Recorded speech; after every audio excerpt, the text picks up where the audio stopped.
Hi ಎಲ್ರಿಗೂ ನಮಸ್ಕಾರ, welcome back. ನಾನಿವತ್ತು ಪವಿತ್ರ ಬಂಧನ ಸೀರಿಯಲ್ ಸೆಟ್ಟಲ್ಲಿದ್ದೀನಿ. ಸೊ ನಿಮಗೆಲ್ಲ ಗೊತ್ತಿರೋ ಹಾಗೆ ನಂದು ಫುಲ್ ಕರ್ಲಿ ಹೇರ್ ಆಗಿರೋದ್ರಿಂದ ಅದನ್ನು ಸೆಟ್ ಮಾಡೋಕ್ಕೆ 1 ಅವರ್ ಬೇಕು. ನಮ್ಮ ನೇಹಾ ಅಕ್ಕ ಇದನ್ನು ಸೆಟ್ ಮಾಡಿ ಫುಲ್ ನನ್ನನ್ನು ರೆಡಿ ಮಾಡ್ತಾಯಿದ್ರು. ಆ್ಯಂಡ್ ಇವತ್ತು 2 ಕಾಲ್ ಶೀಟ್ ಆಗಿರೋದ್ರಿಂದ ಸೊ ನಾನು ಮನೆಯಲ್ಲೇ ಊಟ ಮಾಡಿ ಬಂದಿದ್ದೆ. ಹಾಗೆ ಎಲ್ಲರನ್ನೂ ಒಂದು ರೌಂಡ್ ಮಾತಾಡ್ಸ್ಕೊಂಡು ಬರೋಣ ಅಂತ ಹೇಳಿ ಕ್ಯಾಂಟೀನ್ ಹತ್ರ ಹೋದೆ. ಎಲ್ಲರೂ ಒಂದು ರೌಂಡ್ ಮಾತಾಡಿಸಿ ಹರಟೆ ಹೊಡಿತಾ ನನ್ನ ಸೀನಿಗೆ ಲೇಟ್ ಇತ್ತು ಅಂತ ಹೊರಗಡೆನೆ ಕೂತ್ವಿ. ಮಾವ ತಾತಂಗೆ ಇಂಟರ್ವ್ಯೂ ಮಾಡ್ತಾಯಿದ್ರು, ಅಂದರೆ ಅಶೋಕ್ ಹೆಗ್ಡೆ ಸರು ಓಂ ಸಾಯಿ ಪ್ರಕಾಶ್ ಸರಿಗೆ ಇಂಟರ್ವ್ಯೂ ಮಾಡ್ತಾಯಿದ್ರು. ಸೊ ಹಾಗೆ ನಮ್ಮ ಸುನಿ ಕೂಡ ಬಂದಿದ್ದರು. ಅವರು ಕಾಫಿ ಕುಡಿತಾ ಅವ್ರನ್ನೂ ಒಂದು ರೌಂಡ್ ಮಾತಾಡಿಸ್ಕೊಂಡು ಕರೆಕ್ಟಾಗಿ ಸ್ನ್ಯಾಕ್ಸ್ ಟೈಮು ಬಂತು. ಸೊ ಬಂದಿರೋ ಕೆಲಸನ ಮುಗಿಸೋಣ ಅಂದ್ಕೊಂಡು ಸ್ನ್ಯಾಕ್ಸ್ನೂ ತಿಂದ್ವಿ.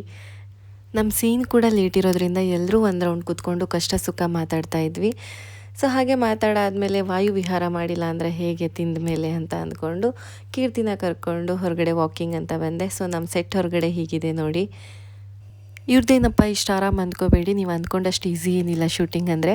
ಸೊ ಮಿಡ್ನೈಟ್ 1 o'clock ಆಯಿತು. ನಾನು ಕಾಸ್ಟ್ಯೂಮ್ ಚೇಂಜ್ ಮಾಡಿಬಿಟ್ಟು ಬೇರೆ ಸೀನಿಗೆ ರೆಡಿ ಆದೆ.